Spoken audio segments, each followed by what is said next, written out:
What's going on, y'all? I'm gonna break down this Leon Edwards versus Sean Brady card for y'all real quick. As quick as possible, not too many details. Um, just in advance, I can't even pronounce a lot of these dudes' names to be honest with you, but I'm gonna do my best. So yeah, let's get it.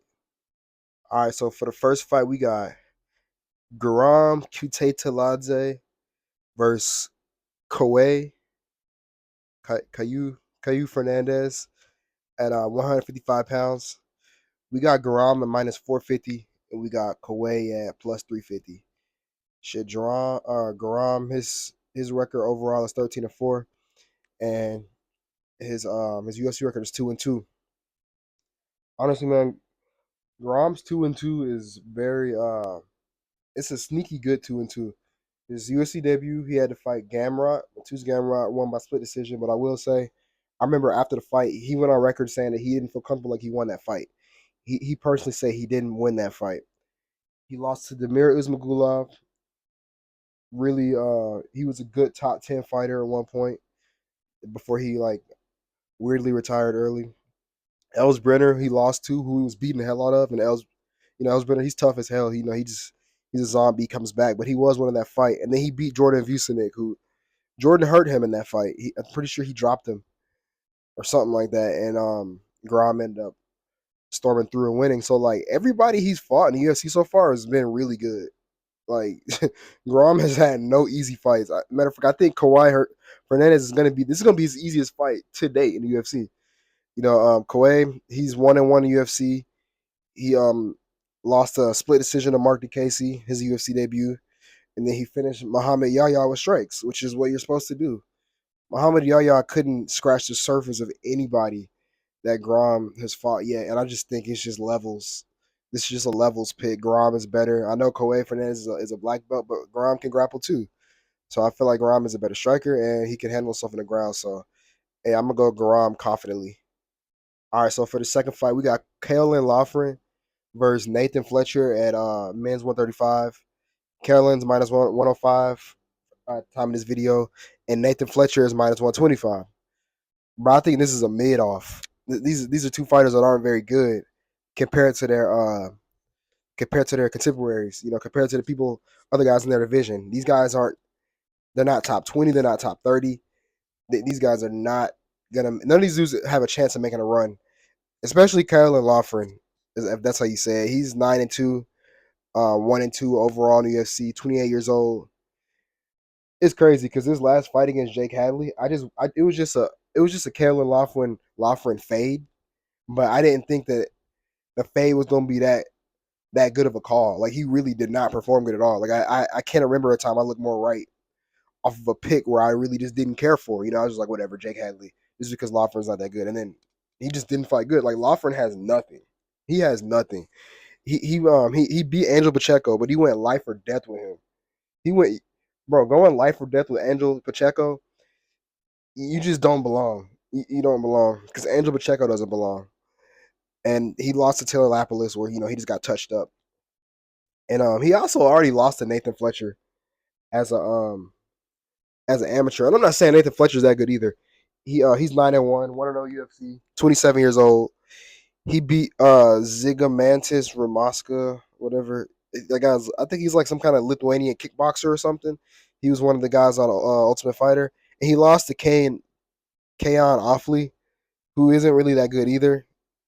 And I was just looking at his regional scene, and he has a loss to Dominic Wooding. He got finished by him, which Dominic Wooding is like a British regional fighter. He'll never be in the UFC.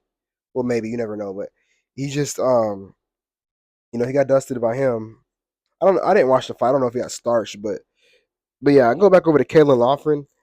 This dude, his biggest strength in the bantamweight division is his strength, and that's it. Like having strength in the bantamweight division, it's like okay, cool. Like, but it's like, bro, these dudes are some of the best fighters in the world. Like skill for skill, and strength isn't necessarily the best skill to have when you're dealing with these athletic matrix type fighters. So I'm gonna go Nathan Fletcher. I'm gonna lean Nathan Fletcher, but not because I think he's like super good. I just think Kellen Lawford isn't that good. Like he has to overpower you and basically bully you. And if you can't do that, then you can't win the fight. So yeah, I'm gonna go Nathan Fletcher.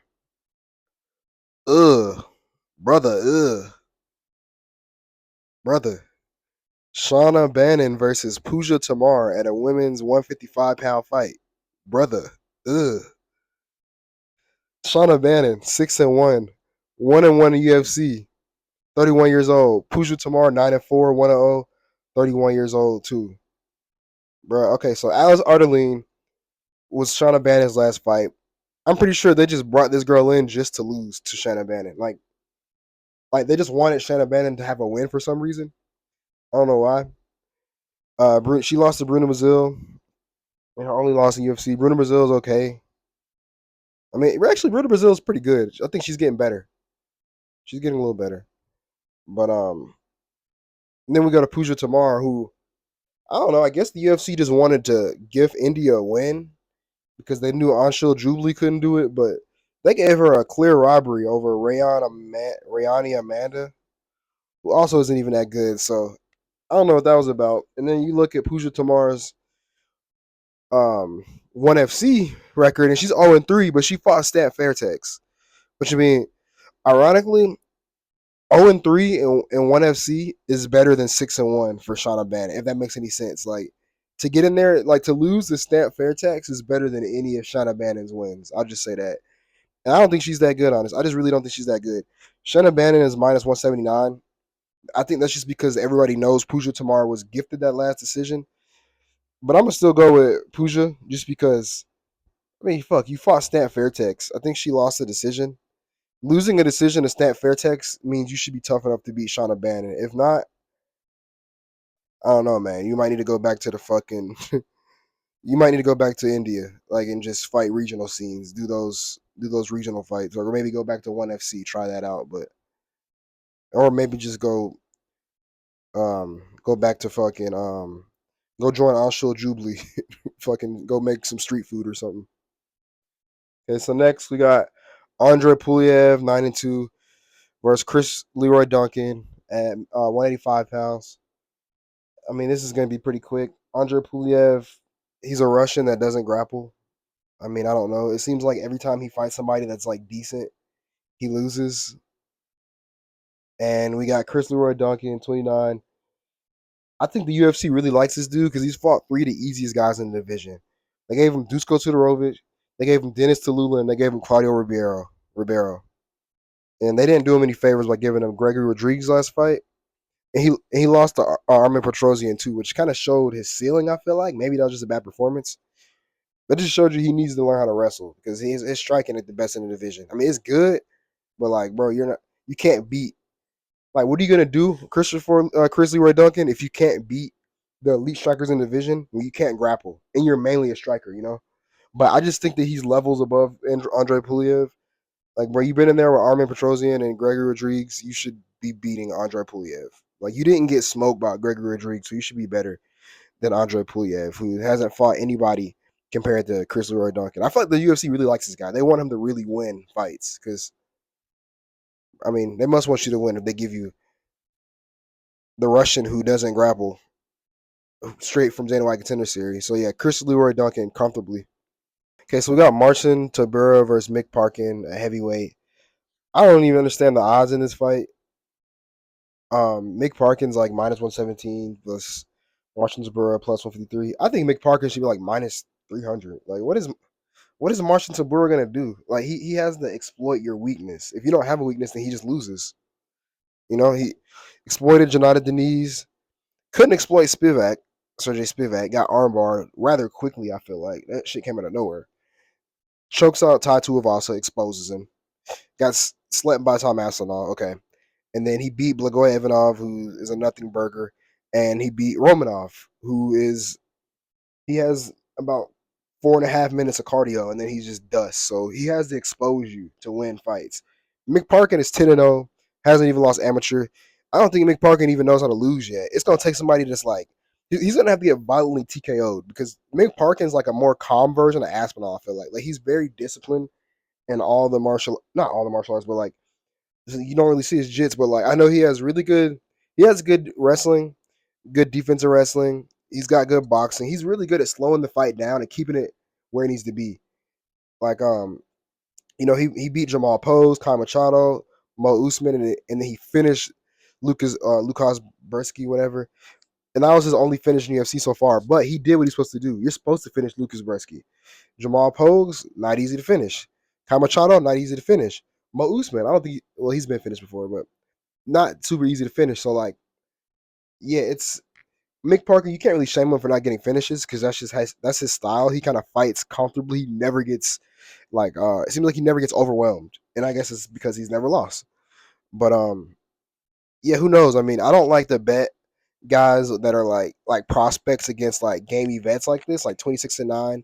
He's got them their 40 fights versus Mick Parkins. I don't know. He probably has 20 fights if you count his amateur and pro. But I'm gonna still go Mick Parkin just because Martin Tibura is 39 years old and Mick Parkin's 29, and I think Mick Parkin just off the youth alone and um just how he's able to make the fight his fight, like how he's able to slow things down. I think he beats Marcin Tybura. I think he just like jabs him up, like just pieces him up actually. So the next fight at men's 125, we got Lonair Kavanaugh versus Felipe dos Santos, and this is another just one that's straight to the point. Felipe dos Santos 8-2, Lonair Kavanaugh 8-0. Lonair is 1-0 UFC, and Felipe dos Santos is 1-2 in UFC. Should be 0-3. And I think his first fight in UFC, he fought Manel Cap. He went tooth or nail with him as his UFC debut, and that's just a case of like styles making fights and just not being able to prepare for your opponent. Like when um, Alaquinta fought Khabib. Alaquinta looked like a world beater, but that's just because Khabib wasn't ready. So Manel Cop is levels ahead of Felipe dos Santos. If Manel Cop was to actually get like just maybe like a month ahead, and because I think that fight was really short notice. If he had like a longer camp, he would have just killed this dude because Felipe dos Santos is not very good. It's crazy because man, being a shootbox fighter at the lower weight class is kind of detrimental because he just walks forward and just gets tuned up. But it's like, bro, you're fighting the fastest fighters in the world. Like men's 125, they are the fastest guys in the world, like in MMA. So like, I don't know. I just don't. I think people took too. They looked at his loss to Manel Cop too highly because then he fights Altamirano, Victor Altamirano, and I bet him that fight, and I thought he was going. I thought he lost. And when they said that he won, they said decision. I was like, damn, that's crazy. Thanks, I'll take it, but damn. And then he lost to Andre Lima, which is like Andre Lima's really good. Probably future champ, at least top five eventually. Young up and comer. Then you got Lonair Kavanaugh. He beat Jose Ochoa, like some like tough Peruvian guy, on his debut, and then he knocked out Antoine Ho and then like a tender series. That guy Antoine Ho is really good. He comes from a really good gym, so that wasn't just like some like that was one of those fights where it could have been a UFC fight. Like those like Lonair Kavanaugh and Antoine Ho are both good enough to be in the UFC. Antoine Ho is probably better than Felipe dos Santos, honestly. I mean, I don't know at this point because dos Santos has fought like actually he's been tested against actually UFC opponents, but yeah, he's good. I'm hoping to see him in the UFC one day because Antoine Ho's good, but I'm gonna go Lonair Kavanaugh just again off of levels. I just think he's just a lot better, and dos Santos is gonna be there to get hit. He's just gonna be getting touched up. So yeah, Lonair Kavanaugh like comfortably. Okay, another fight we got Jai Herbert versus Chris Padilla, men's 155. Jai Herbert 13-5-1, 3-4-1 in UFC. 36 years old. Chris Padilla, he 15-6, 2-0 UFC, 29 years old. So Jai Herbert has a tricky resume, man. Like it's actually sneaky good. So he got choked out by Ronaldo Moicano, and then he got knocked out by Francisco Trinaldo, who is a dog, man. That is a hard fight for anybody. And then he knocked out Kamaworthy, and then he fought Ilya Taporia, who we already know how that happened. We already know what happened. If that fight would have went the other way around, it would have changed. I feel like we would have hopped into a different universe. Like that would have ended the timeline that we know of, and would have just shifted us into something else. Because that would have just like that'd been crazy. And then we got he got a win over Kyle Nelson. He lost to Ludovic, or no, he got a draw to Ludovic Klein, which is very good. Like hindsight, Ludovic Klein is a beast. Like, and he's on a sneaky good run too. And that's been the closest. I think he's on like a 7-fight win streak, and just the only blemish is that draw, 7 or 8 fights. I don't know what it is, but Ludovic Klein's been on a tear. and then he lost to Ferris Ziem, who's also a dog. So he's only losing to guys that are really, really good. And then he beat Francisco Bedoya. So he loses to guys that are like pretty decent, or he draws with them, and then he beats the guys he's supposed to beat. You got Chris Padilla. He beat Rong Zhu in his last fight. He had a little bit of adversity in the beginning, but he ended up beating him. Ended up like I think it was like Doctor Stoppage. It was like gnarly elbow or something. And then he beat James Lollipop. He chokes him out. Who once we figured out James Lollipop isn't that good. He just Peruvian MMA is just kind of it's kind of behind, and they need some time to catch up. But I just think Jai Herbert is just levels above Chris Padilla. I think Jai Herbert is seeing way better fighters than Chris Padilla. I don't think Jai Herbert's gonna just like knock him out, but I think that Chris Padilla is just gonna be outmatched here. I think he's just a much better fighter than Chris Padilla. Even you look at Chris Padilla's regional scene, you can just tell that he has a ceiling. He loses to a certain level of guys, and I think Jai Herbert is just above that level. So yeah, I'm gonna take Jai Herbert pretty comfortably as well. Okay, so next we got Nathaniel Wood, men's 145 versus Morgan Charrier. Um, I like Morgan Charrier a lot. He's 20-10-1. If you just look at his resume, it's kind of a trip. He's beat William Gomis like in his third or fourth fight in his career. He has a loss to Saladin Parnasse, who's like he's probably the best French fighter outside of the UFC. Saladin Parnasse he's very very good, and it'd be cool to see him in the UFC one day. It's just to see how he tests against other guys. He has a loss against Paul Hughes. He lost to Jordan Vucinic. He has a split decision loss to Chepe Mariscal, and he beat Gabe Miranda. And Morgan Charrier just does not get finished either. You're not getting him out of there. You can count on that for one. And if anybody's getting finished in this fight, it's probably Nathaniel Wood. But Nathaniel Wood's also really good. He's 20-6. He's 8-3 overall UFC. Um, he lost to John Dodson, Casey Kenny, Mohamed Naimov, which was a robbery, and he has wins over Charles Jourdain, Andre Fili, and Dale Pineda. Honestly, he's been fighting top level guys just ever since he came in. Honestly, he's been fighting the best of the best. And I just think this is like Nathaniel Wood is a dog too. He's a vet at this point, 20-6. You know, he got down to 30 fights, and Cherry actually has 30 fights. So I can't say it's like skill versus dog because obviously Morgan Cherry has skill too. But I just think Nathaniel Wood may be a little bit sharper. I guess I'm not sure. I think he's just a little cleaner in his approach to striking, and I don't feel like grappling's gonna be much. I mean, I can you can always expect Nathaniel Wood to shoot a few takedowns, but yeah, I don't think it's going to be much grappling. I think Nathaniel Wood's just going to actually. Nathaniel Wood may mix in the wrestling. That may be able to make him edge it out. He may. I don't think he's going to hold down Morgan Cherry and control him, but I can see Nathaniel Wood just edging it out and beating him, just getting takedowns when he's supposed to, and just winning minutes. So yeah, I'm gonna go to Nathaniel Wood. So for this next fight, we got Jordan Vucinic, men's 155 versus Chris Duncan. Um, Jordan Vucinic, 13-3, 0-1 UFC. Chris Duncan, 12-2, 3-1 UFC. That 3-1, don't let it fool you. It is not very good. He's beaten Balaji Oki, he's beaten Yanal Ashmouz, and he's beaten Omar Morales. Those are three guys that Jordan Vucinic would absolutely kill. He would finish all of them too.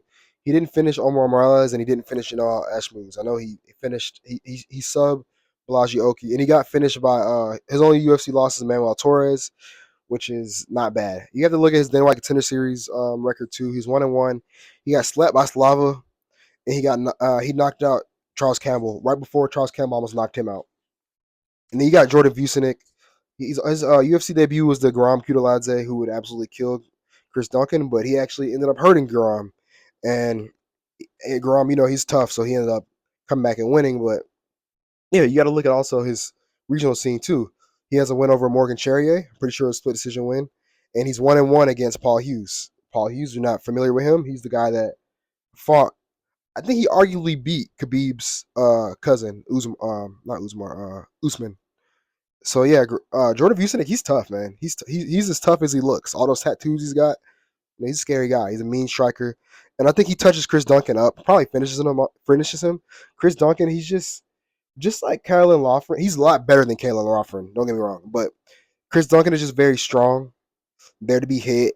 He mixes the martial arts together well. He can wrestle, he can strike. He's very disciplined, but I just don't think that he is as mean as Jordan Vucinic. He's not as violent. He's not as strong. He's not as fast twitch. I think Jordan Vucinic takes care of business here and probably finishes Chris Duncan. Honestly. All right, this next fight we got Molly Meatball McCann, women's 115 versus Alexia Tainara. And honestly, I didn't even watch film on Alexia Tainara. I don't even actually, I didn't watch film, but I did see her Dana White Contender Series fight, and this girl is very hype. She has a lot of hype behind her. She's a very confident fighter, and I feel like that alone is enough to beat Molly McCann. Not that Molly McCann is bad, but I just feel like, just like Tabura, if Molly McCann can't exploit you, she's not gonna beat you. If she can't land a spinning back elbow, she can't beat you. Um, Alexia Tainara, her only loss period is the Bruno Brazil before the UFC, and yeah, I think she's well rounded. She's brash. She has a big following. She believes in herself. She fights like she believes in herself. You're not gonna break her confidence. Molly McCann, 14-7, 17 or 7-6. She lost to Bruno Brazil. She lost to Julia Stoliarenko, and she lost to Erin Blanchfield. And she has a win over Diana Belbita. She beat Hannah Goldie, and she has a or she beat Luana Carolina. Yeah, I just think Alexia just takes her out. I mean, not finishes her, but I just think she kind of just styles on her. Honestly, I'm not confident in anybody in this fight because, like I said, I've never seen Alexia Tanara win, and I'm not about to watch film on Molly McCann. So I'm just gonna have to go with Alexia Tanara, Alexia Sayonara Tanara. So this next fight, we got Kevin Holland versus Gunnar Nelson at men's 170. I don't know, man. Gunnar Nelson never fucking fights. He's 19, 5-1, 10-5 in the UFC, 36 years old. He would not be 19-5-1 in the UFC in the welterweight division if he fought as much as he did. I guarantee you that. There's prospects out here that would take this dude out. Gunnar Nelson has what I call an outdated skill set. Yes, it was dominant for his time, but not now. He would get smoked. Gunnar Nelson would be cut by now, probably. You know, you go to a split decision. This is his last one, two, three, four. This is Gunnar Nelson's last four fights. Leon Edwards, split decision, 2019. Split decision loss, 2019. Gilbert Burns, um, unanimous decision loss. Takashi Sato, 2022, 3 years later, unanimous decision loss. 2023, Brian Barberina, and now here we are, 2025. Now you're fighting Kevin Holland. I don't know what's going to keep him out because I don't really care. I like his skill set. I think it's really cool. He's fun to watch. Like he's got really good grappling, and I like his like karate based style. But I just don't care for him as a fighter. He's not like somebody like I gotta catch this Gunnar Nelson fight. Nobody's ever said that. I've never heard anybody else say that either. But you got Kevin Holland, 26-13, 13-10, 32 years old. His last loss or his last two losses, RDR, De Ritter, Roman Dolidze and that weird injury. He armbars Oleg Jasuk. He loses the MVP. Not even loses, gets the shit beat out of him by MVP. Goes to split decision with Jack Della. Wins, chokes out Michael Chiesa, knocks out Ponzi, and gets tuned up by Wonder Boy. And then before that, he fought Board. So like, look at that. So we're talking about Hamzat, Wonder Boy, Ponzinibbio, Jack Della, MVP, Roman Dolidze, to Brian Barberena 2 years ago, Takashi Sato, who he couldn't finish, by the way. He could not finish Takashi Sato. Who I don't Takashi Sato is probably a blue belt. And then Gilbert Burns, okay, cool. Leon Edwards, cool. But we're talking about those fights from like 6 years ago. Bro, I think Kevin Holland should be like minus 800. Bro, like, what the hell? Like, Gunnar Nelson, last time I checked, was minus 150, but I think he about to get cooked, bro. Like, did you see how good Kevin Holland was defending the grappling against Hamzat? I mean, shit. Like, I mean, he still got sub, but like, and I know he got subbed by Roman or De Ritter, but those are like two high level black belts that are Hamzat's beyond black belt, but two high level grapplers at middleweight too. So yeah, I think Gunnar Nelson's just too small. too outdated, too old. He might retire after this fight, honestly. So I gotta go with Kevin Holland comfortably. So next we got Jan Blachowicz versus um, Carlos Ulberg at men's 205. I don't got much to say about this fight, honestly. I know Jan's 42, which really doesn't mean anything, versus Ulberg 31. Ulberg hasn't been tested. I mean, yeah, he beat Volkan. His two tests are Volkan Ozdemir and Alonzo Menifield, and I'll never forget him getting finished by what's that guy's name?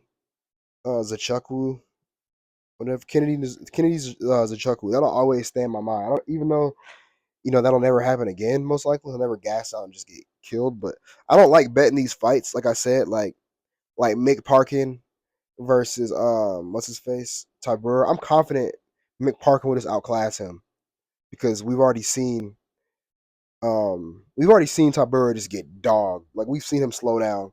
We've seen him get messed up by guys without near as much experience as him. And I'm not that comfortable on Olberg yet to really think that he could just tune up the old man because that Polish power and then those leg kicks. John Blachowicz is a beast, man. I don't you can't count him out yet. You really can't. This is the same guy. Like look at his resume, bro. He split decision, lost to Pereira, a draw with Ankalaev, which he really lost, but he had Ankalaev wrestling for his life. Like he had Ankalaev literally. That guy was probably in a wheelchair at the airport, like guaranteed. He couldn't even walk. He beats Rakic. He loses to Glover, and he beats Israel. That resume is crazy to me, and I'm not comfortable betting Ulberg yet. So I don't know. I wouldn't bet Ulberg, but I mean I guess I would for the pick. I'll go Ulberg just because just fast twitch. He's faster and he's younger, and I think if Jan has to rely on leg kicks, I think they won't be there. I think Ulberg's just a better kickboxer. I don't think Jan's gonna be able to kickbox him, and I don't think Jan's gonna be able to grapple him either. I just think that he's a little. I know he's able to grapple Izzy, then the better kickboxer, but I just think Ulberg just being a little bigger, and I think he'll have the anti grappling to fend off takedowns and stuff. So yeah, I'm gonna go Ulberg just for the sake of a pick, but I wouldn't bet it, especially at minus 225. So for the main event, we got Leon Edwards versus Sean Brady. Sean Brady minus 150. Leon plus 125. We got Leon 22-4, 14-3 against Brady 17-1. And I don't know, I'm just kind of noticing a trend with I'm noticing a trend with Leon. He just seems kind of lazy. Like Leon just seems real lazy in there. I feel like he's relying on big moments, and I feel like if Leon gets down in a fight, he's gonna have to get a knockout. That's just the vibe I get every time he fights. Like even with the Bilal fight, he always comes on strong in the fifth round. It's like, bro, you can't do that, especially like if you get Sean Brady on you, he's holding you down. He's not subbing you. I don't think Sean Brady subs Leon Edwards, but like you got him holding you down, and you are you end up getting down a few rounds, and you have to knock out Sean Brady now, who has just been on you like a leech the whole fight.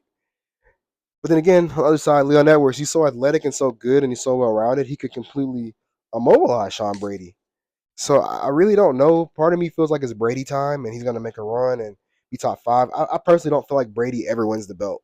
I just don't. I think he's really good, but I don't think he wins the belt just because of who all's there. Like Brady's he's like the Karl Malone in the era of like Michael Jordan and like Gary Payton and like Scottie Pippen and like he's just like one of the greats, but one of the greats that's not gonna ever see gold.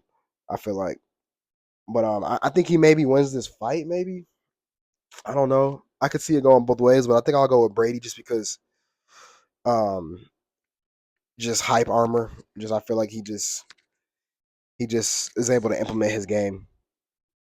And I think it may be close. I can't see Brady just like dominating the fight. But yeah, I'm gonna have to pick Sean Brady. So yeah, that's it. I hope you guys do good on your bets and peace.